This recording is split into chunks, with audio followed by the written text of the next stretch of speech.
Histología fundamental, tejido epitelial, primer video de la serie de videos sobre el tejido epitelial. Se comenzará con la introducción. Al finalizar el proceso de estudio sobre el tejido epitelial, los objetivos que se esperan sean desarrollados por los estudiantes incluyen comprender las características del tejido epitelial, analizar el papel de las especializaciones en la función de dichos tejidos e identificar los diferentes tipos de tejido epitelial, para lo cual se requiere la utilización activa del microscopio de luz en el laboratorio de histología de pregrado de la Universidad del Valle. Como se había revisado con anterioridad, todos los tejidos están constituidos por un conjunto de células que cumplen funciones específicas. Sin embargo, el espacio intercelular cumple un papel importante en el establecimiento de relaciones entre los diferentes tipos celulares para poder cumplir una función específica. Este espacio intercelular va a ser colonizado por todas las sustancias producidas por los diferentes tipos celulares, para constituir el segundo componente básico de un tejido que corresponde a la matriz extracelular. Por lo tanto, podríamos decir que todo tejido está constituido por dos partes: las células y la matriz extracelular, que es producida por esas mismas células. La interrelación entre los diferentes componentes celulares y de matriz extracelular permite establecer que el cuerpo humano está constituido por 4 tejidos fundamentales: el epitelial, el conectivo, el muscular y el nervioso.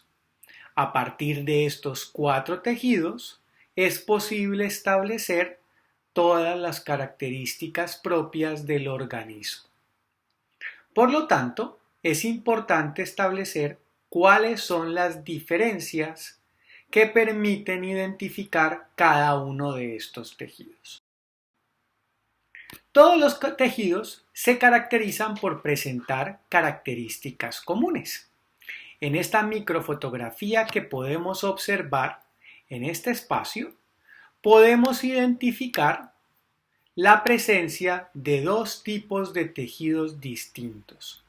El primero, ubicado hacia la luz, el espacio en blanco que podemos identificar en el microscopio de luz, y caracterizado por una gran cantidad de núcleos que se identifican gracias a la tinción con hematoxilina, esto es, gracias a su coloración basófila. E inmediatamente por debajo de este primer tipo de tejido encontramos un segundo tejido donde los núcleos se encuentran más espaciados. Por lo tanto, surge la pregunta de cuál es la característica que permite hacer únicos a los tejidos epiteliales. Esto es, en la diapositiva anterior, viendo la microfotografía, ¿cuál de los 2 tejidos que observamos corresponde a un epitelio y cuáles son dichas características comunes que lo hacen un epitelio? Si observamos este esquema de un epitelio cilíndrico simple, podremos identificar rápidamente el primer componente que estructura cualquier tejido: las células.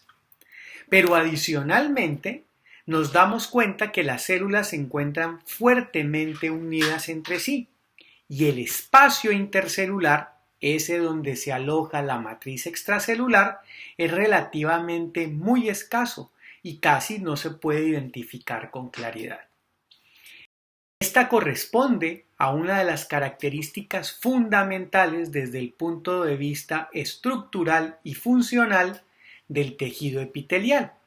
El tejido epitelial se caracteriza por presentar grupos de células, asociaciones de células fuertemente unidas entre sí a través de diferentes tipos de uniones especializadas. Y esa alta cohesión o unión entre células genera que se establezca una matriz extracelular escasa o nula o casi imperceptible bajo el microscopio de luz. El tejido epitelial presenta entonces unas características comunes. Si identificamos a la izquierda una microfotografía electrónica de un epitelio pseudoestratificado cilíndrico simple ciliado ubicado en la tráquea, podremos identificar que ese epitelio se ubica siempre hacia la luz, hacia la parte externa de los órganos, porque la primera función de los tejidos epiteliales es revestir las caras externas e internas del cuerpo. Por lo tanto, después de los epitelios no vamos a encontrar ninguna otra estructura y por lo tanto, bajo el microscopio de luz, esos espacios se ven blancos porque la luz atraviesa fácilmente. Por lo tanto, los epitelios siempre se encuentran en contacto hacia la luz de los órganos, sea esta externa o interna. Debido a su organización, todos los tejidos epiteliales siempre se encuentran apoyados por un tejido conectivo. Más adelante, a lo largo del curso, identificaremos que este tejido tiende a ser con mayor frecuencia un tejido conectivo laxo. Y por lo tanto, al presentar dos tejidos de organización diferente y naturaleza distinta, se establece una interfase de contacto entre los dos, conocida con el nombre de membrana basal. Por lo tanto, todos los epitelios se apoyan sobre una membrana basal y se ponen en contacto con un tejido conectivo, porque los epitelios son de base tejidos avasculares y su nutrición depende fundamentalmente de los vasos sanguíneos que se llevan en el conectivo y que brindan los nutrientes y el oxígeno necesario para la fisiología normal del epitelio. Por lo tanto, los epitelios presentan una alta cohesión de sus células, un espacio intercelular que es nulo o casi que no se puede percibir en microscopía de luz. Pueden presentar polarización y al presentar polarización pueden presentar especializaciones. Hablaremos de estas dos últimas características a lo largo de esta presentación y del segundo video sobre especializaciones de membrana. Si identificamos esta microfotografía electrónica del estómago, podremos identificar que hacia la luz es posible ver un tejido epitelial. Ese tejido epitelial presenta alta cohesión, se apoya sobre un tejido conectivo y adicionalmente entre ellos dos se establece una membrana basal para poder permitir el intercambio de sustancias porque este tejido es avascular. Las células que están aquí podrán o no presentar especializaciones de membrana y adicionalmente presentarán polarización dependiendo de su función. Entonces, los tejidos epiteliales se encuentran diseñados para proteger y recubrir el organismo en sus diferentes superficies, tanto sus superficies externas, en la epidermis, la parte externa de la piel, como en las mucosas, la mucosa respiratoria, la mucosa digestiva, en las caras internas o las cavidades internas que tenga el cuerpo, como la cavidad torácica, la cavidad abdominal, donde constituirán tejidos epiteliales especiales con nombres propios, como los mesotelios, o, por último, recubriendo la cara interna de un vaso sanguíneo donde también hay luz, y en este caso los tejidos epiteliales que recubren esos vasos sanguíneos reciben el nombre de endotelios. Los diferentes tipos de tejido epitelial se caracterizan por cumplir 4 funciones básicas.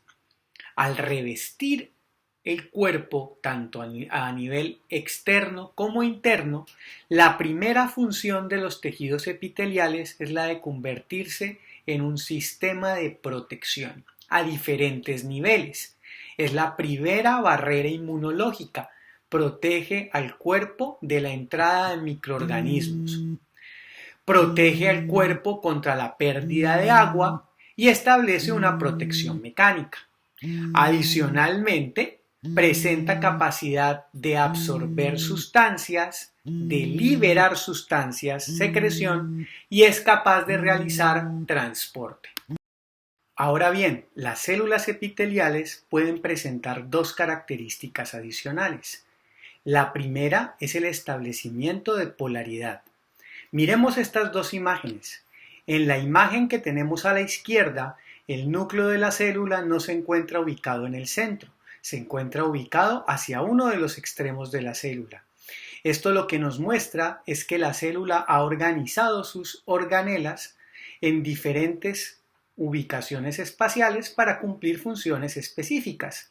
El resto de sus organelas, retículo endoplásmico rugoso y aparato de Golgi, se encontrarán en este compartimiento, lo que nos puede indicar rápidamente que esta célula cumple funciones de absorción y de secreción. Por el contrario, la célula que tenemos a la derecha presenta su núcleo ubicado en el centro. Cuando la célula organiza sus organelas de manera diferencial, hablamos de presencia de polaridad, y la presencia de polaridad induce en las células la aparición de especializaciones en la membrana plasmática para cumplir funciones diferentes.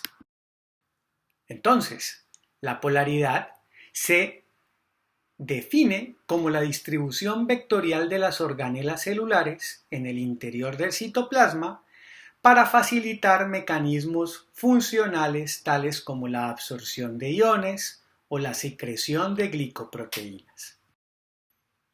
Al estar polarizadas, las membranas plasmáticas de las células se dividen en regiones morfológicas, bioquímicas y funcionales que cumplen características diferenciales en cada uno de estos territorios.